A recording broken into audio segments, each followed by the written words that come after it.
છોટાઉદેપુર નગરની નામાંકિત શાળાના લંપટ શિક્ષકે એક વિદ્યાર્થીની સાથે શારીરિક અડપલાની ઘટના સામે આવી।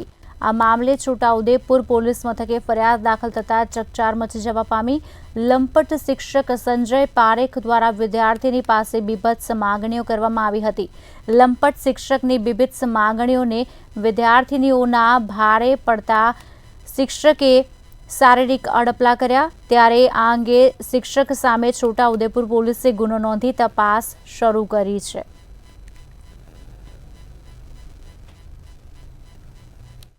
આજરોજ છોટાઉદેપુર પોલીસ સ્ટેશનમાં એક સ્કૂલમાં અભ્યાસ કરતી વિદ્યાર્થીની જેની ઉંમર છે 13 વર્ષની, એના જે સ્કૂલમાં અભ્યાસ કરે છે એ સ્કૂલના ટીચર છે એમની જો બાળકી ઉપર એમને બીભત્સ માંગણી કરેલ, છોકરીએ ના પાડતા એમની જોડે શારીરિક અડપલા કરેલ, જે બાબતની ફરિયાદ આવતા આજરોજ ફરિયાદ નોંધી લઈ દાખલ કરવામાં આવેલ છે।